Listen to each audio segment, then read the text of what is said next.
یعنی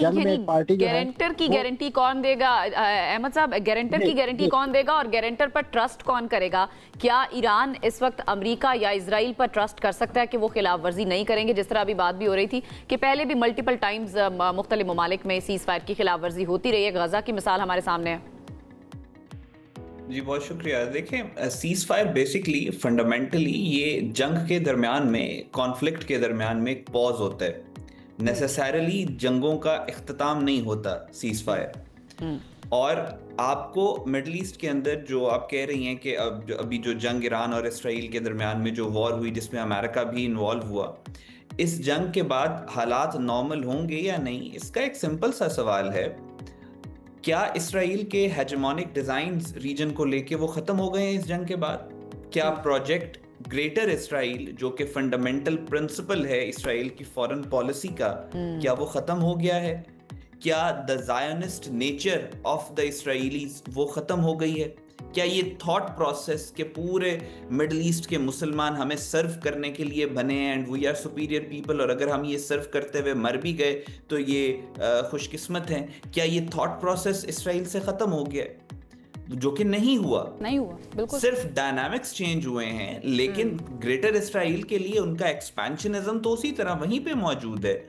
جب middle asset کے اندر یہ ایران اور اسرائیل کی وار ہو رہی تھی، کیا ایک لمحے کے لیے بھی اس دوران غزہ کا جینوسائیڈ بند ہوا؟ نہیں ہوا۔ کیا سیریا کے اندر اسرائیل اس کو ہم پھر وقتی سمجھیں، یہ طویل مدتی نہیں ہو سکتا؟ مور دین 800 جو فلسطینی ہیں وہ اس 12 دن کے کانفلکٹ کے دوران ان کو شہید کیا گیا ہے۔ کل ہی اس کے اوپر میں رپورٹ پڑھی تھی۔ بالکل صحیح بات کر رہے ہیں، لیکن اگر ہم صرف اس جنگ کے کانٹیکسٹ میں دیکھیں احمد، تو آپ کو کیا لگتا ہے ایران نے کہیں نہ کہیں پر آ کر روکا تو ہے نا جو وار آبجیکٹیو حاصل کرنا چاہتا تھا اسرائیل کہ وہاں پر رجیم چینج ہو جائے، دین جو بہانہ بنایا گیا تھا کہ وہاں پر جوہری تنصیبات کو نشانہ بنانا ہے اور جوہری پروگرام کو روکنا ہے، وہاں پر تو روک لیا ایران نے کچھ حد تک۔ جی میں آپ کے ساتھ وہی عرض کرتا ہوں، تھوڑا سا ٹائم دیجیے گا۔ امریکہ نے جو ایران کے اوپر اٹیکس کیے B-2 بامبرز کے ساتھ،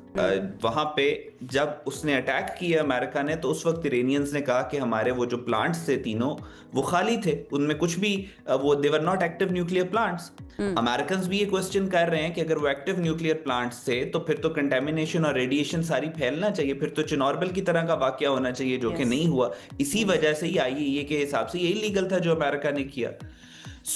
ایران کا جو سول نیوکلیئر پروجیکٹ ہے، اس کو کسی قسم کا بھی نقصان امریکہ نہیں پہنچا سکا۔ اور پھر جب ایران نے قطر کے اوپر اسٹرائکس کی تو ایران قطر کو بھی کسی قسم کا کوئی نقصان نہیں پہنچا سکا۔ اٹ سیمز کہ یہ ایک طرح کی جو جنگ اور جو مس کیلکولیشن تل اویو اور واشنگٹن کر رہے تھے پچھلے 8-10 دنوں کے اندر مڈل ایسٹ کے اندر، یہ ایک فیس سیونگ تھی، اور وہ فیس سیونگ دے کے انہوں نے اس جنگ کے اندر ایک ٹیمپریری پاز لے کے آئے ہیں۔ اور دوسرا جو امپورٹنٹ بات آپ کے ساتھ میں یہ کرنا چاہ رہا تھا کہ قائد اعظم نے 40s کے اندر اسرائیل کے بارے میں کہا تھا کہ امریکہ اور انگلینڈ اسرائیل سے اپنی سپورٹ نکال لیں تو پھر میں دیکھتا ہوں کہ یہ ریاست کتنے دیر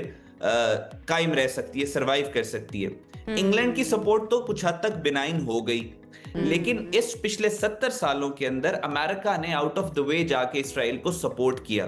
اسرائیل نے 70 سالوں میں کوئی جنگ نہیں لڑی امریکن پریزنس کے بغیر، لیکن اب تاریخ میں پہلی دفعہ امریکہ کے اندر اسرائیل کے خلاف آوازیں اٹھنا شروع ہو گئیں۔ ڈونلڈ ٹرمپ نے کس طریقے سے اسرائیل کے بارے میں بات کی، یہ انپریسیڈنٹڈ ہے۔ ایکس جو پریزیڈنٹ ہے بل کلنٹن امریکہ کے، انہوں نے اسرائیل کو کرٹیسائز کیا، تو ایسا لگ رہا ہے کہ امریکہ کی جو سپورٹ ہے آنے والے چند مہینوں اور سالوں میں وہ اسرائیل سے پیچھے ہٹے گی، اور تب دیکھنا پڑے گا کہ اسرائیل کس طریقے سے مڈل ایسٹ میں سروائیو کرتے ہیں۔ یہ بھی تو دیکھنا پڑے گا نا کہ this is not the first time کہ کسی بھی ملک کو، اسپیشلی مڈل ایسٹ کی کسی کنٹری کو یہ کہہ کر نشانہ بنایا گیا ہو یا اس کی جوہری تنصیبات کو نشانہ بنایا گیا ہو کہ یہ کوئی ایسے میس ڈسٹرکشن کے ویپنز جو ہیں وہ بنا سکتے ہیں۔ ہمیں یاد ہے عراق کے اندر کس طرح سے نشانہ بنایا گیا تھا، بٹ اگین اس کے بعد وہ سارا پروسیس ایکسلریٹ ہوا تھا، صدام حسین نے ایکسلریٹ کر دیا تھا اس پروسیس کو, وہاں پر رکا نہیں تھا, اور ایسی سچویشن ہمیں ایران کے اندر بھی نظر آ رہی ہے. منصور صاحب آپ کی طرف میں آ جاتی ہوں. آپ ڈونلڈ ٹرمپ کا جو کردار ہے اس سارے معاملے کے اندر, اسپیشلی سیز فائر کے اندر جو انہوں نے کردار ادا کیا ہے, اس کو آپ کس طرح سے دیکھ رہے ہیں؟ اور بہت سے مبصرین یہ بھی دعویٰ کر رہے ہیں کہ ایسا لگ رہا تھا کہ آرکسٹریٹ کیا گیا لاسٹ 2 سے 3 ڈیز کے درمیان, کیونکہ تاکہ اسرائیل کو بھی فیس سیونگ مل جائے, ایران کو بھی فیس سیونگ مل جائے, اور امریکہ جو ہے وہ بھی اپنی پوزیشن کو ریڈیم کر لیں کہ دیکھیں میں نے, ٹرمپ جو ہیں وہ کہہ دیں کہ میں نے دیکھیں امن قائم کروا دیا ہے. یہ ان کا امن قائم کرنے کا طریقہ ہمیشہ جو ہے وہ جنگوں کے راستے سے ہی آتا ہے.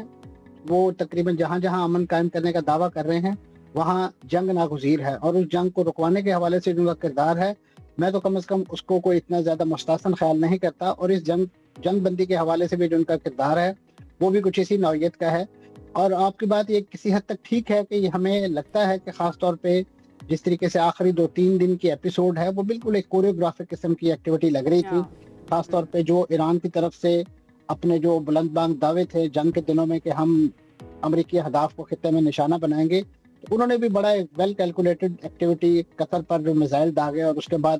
ان کو پرائر انٹیمیشن, اور خود اس کا بھانڈا جو ہے وہ امریکی صدر نے پھوڑ دیا کہ جی ہمیں تو اطلاع دے دی گئی تھی, بلکہ میرے کہنے پر ہی قطر کے امیر جو ہیں یا جو وزیر اعظم ہیں انہوں نے اس معاملے میں ایران کو راضی کیا. اور ایران نے یقیناً بقول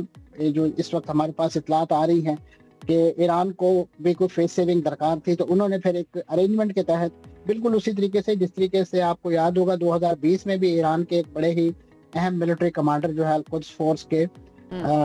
قاسم سلیمانی, وہ عراق میں اسیسینیٹ ہو گئے تھے امریکہ نے حملہ کر کے, تو ان کا جو جواب لیا گیا تھا یا دیا گیا تھا وہ بھی اسی طریقے سے کوریوگرافک ایکٹیویٹی کے ذریعے دیا گیا. پھر خود خالد جو اسماعیل ہنیہ صاحب کی شہادت کا جو جواب ہے, منصور جعفر صاحب, ایران کا موقف تھا کہ ایران کا جو ایٹمی پروگرام منصوبہ ہے وہ محفوظ ہے اور جوہری پروگرام کو کوئی نقصان نہیں پہنچا ہے, لیکن امریکہ اس بات کو ڈینائی کر رہا تھا. اب امریکی جو انٹیلیجنس رپورٹ ہے وہ سامنے آئی ہے, وہ لیک ہوئی ہے, امریکی میڈیا اس کو کوٹ کر رہا ہے کہ جو ایک سرٹن ٹائم پیریڈ کے لیے وقتی طور پر یہ متاثر ضرور ہوا ہے لیکن کوئی خاص ڈیمیج نہیں کر سکا امریکہ. دیکھیں جی, اس پورے سسٹم کو اگر آپ تھوڑا سا فالو کر رہے ہو تو آپ کے علم میں ہوگا کہ یہی امریکن انٹیلیجنس, ان کی جو تلسی گیبارڈ جو ہیں, انہوں نے 1-1.5 ماہ پہلے بھی یہ بات کہی تھی کہ ہمیں کسی قسم کا کوئی شواہد نہیں ملے کہ ایران جو ہے وہ نیوکلیئر بم جو ہے وہ ڈیولپ کر رہا ہے. اور اب بھی اگر ان کی انٹیلیجنس رپورٹ یہ کہتی ہے, نہ تو ٹرمپ نے وہ پہلی رپورٹ مانی ہے اور نہ ہی انہوں نے یہ رپورٹ ماننی ہے, کیونکہ ٹرمپ صاحب, اور اسی طریقے سے اب جو جوہری توانائی ایجنسی ہے جس نے بیسیکلی ایک فیک رپورٹ یا ایک دباؤ میں آ کے ایک رپورٹ تیار کی کہ جس کے بعد ایک پورا تانا بانا بنا گیا اس حملے کا, اب وہ گروسی صاحب جو ہیں وہ دن رات پریس کانفرنس کر رہے ہیں, حالانکہ اپنا وہ مینڈیٹ پورا کرنے میں ناکام رہے, وہ حملہ رکوانے میں ناکام رہے, اور ایک جار ملک نے جس طریقے سے کسی دوسرے ملک کی جوہری تنصیبات پہ حملہ کیا اس کے خلاف کوئی ایکشن لینے کے بجائے وہ اس وقت منتیں کر رہے ہیں. کتنی خطرناک ہے, بلکہ میں احمد کی طرف یہ سوال لے جاتی ہوں. احمد, یہ روایت کتنی خطرناک ہے کہ ایک صرف سے ایک سٹیٹمنٹ دے کے, حالانکہ اس کو بیک کرنے کے لیے کوئی انٹیلیجنس رپورٹ نہ ہو, کوئی دلیل نہ ہو, کوئی ثبوت نہ ہو کہ ایک کنٹری جو ہے وہ میس ڈسٹرکشن کے ویپنز تیار کری ہے تو اس کے اوپر ہم اٹیک کرنے کا اختیار رکھتے ہیں. یہی ہم نے عراق کے اندر دیکھا تھا, اور بعد میں اس چیز کو کنفیس بھی کیا گیا کہ ایسے انٹیلیجنس فیلئر ہوا تھا. یہ کتنی روایت آپ کو خطرناک لگتی ہے, اور امریکہ کو اگر ہم دیکھیں یہ اس کی روایت چلتی آ رہی ہے؟ جی بالکل ایسے ہی ہے, یہ صرف مائٹ از رائٹ کا قانون جو اس وقت ورلڈ آرڈر دنیا کے اندر رائج ہے. عراق والا آپ کے سامنے تھا, ویپن آف میس ڈسٹرکشن کے نام پہ پروپیگنڈا کیا, ایک فالس نیریٹو بلڈ کیا, اور اس کے بعد پورے عراق کو دے ٹرنڈ عراق انٹو اے میس گریو یارڈ صرف ایک جھوٹ کے اوپر. اور اسی طرح ایران کے جو نیوکلیئر پلانٹس ہے اس کو لے کر بھی جھوٹ بولے جاتے ہیں, اور وہی آپ نے دیکھا کہ وہی ٹرینڈ انڈیا بھی فالو کرتا ہے. ایک فالس فلیگ آپریشن کروایا, ایک سٹیٹمنٹ دے دی, اور اس کے بعد کہا کہ جی میں پاکستان کے اوپر حملہ کر رہا ہوں. تو بات یہی ہے کہ دنیا کے اندر آپ کا جو وہ کہتے ہیں might is right and all else can go fly a kite, تو جو آپ جس کی لاٹھی اس کی بھینس ہے, آپ ہارڈ پاور جس کے پاس ہے, جس کے پاس اختیار ہے, جس کے پاس طاقت ہے, وہ جو چاہتا ہے اس دنیا میں کرتا ہے. سو آپ کا بات یہی ہے, اس کو ڈیٹر کرنا پڑتا ہے, اور ایسے موقعوں کے اوپر آپ کی جو گارنٹی ہوتی ہے, جو سیکیورٹی گارنٹی ہوتی ہے, وہ آپ کے ملک کی فوج اور آپ کی ول اور وہ جو resolve to fight and protect your country ہوتا ہے. اس میں یہ دنیا کا سسٹم ہے, یہ ریئلسٹک ورلڈ آرڈر ہے, دس از ہاؤ تھنگز آر. اور یہ ظاہر ہے جو گلوبل پیس ہے، جو ہیومینٹی ہے، اس کے لاز کے خلاف ہے، اس کے پرنسپلز کے خلاف ہے، میوچل کو ایگزسٹنس کے خلاف ہے.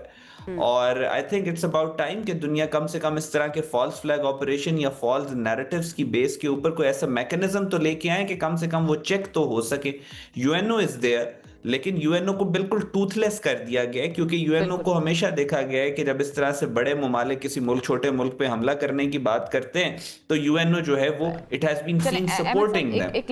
لاسٹ کامنٹ کر دیں، کیا مستقبل قریب میں آپ کو دوبارہ خدا نخواستہ اس طرح کے معاملات ہوتے ہوئے دوبارہ نظر آ رہے ہیں؟ جی اس میں کوئی ڈاؤٹ نہیں ہے، ایسا ہوگا. ابھی اس سال کے اندر یہ جو واقعہ ہوا ہے، اسی سال میں ایک اور واقعہ بھی ہوا ہے ایران اور اسرائیل کے درمیان میں، مسل سٹرائکس ہوئی ہیں، جنگ ہوئی ہے. دنیا نے کہا ہے کہ ورلڈ وار 3 ہونے والی ہے. بالکل سینیریو پہلے بھی ٹھیک ہے، آپ کا کامنٹ آ گیا احمد.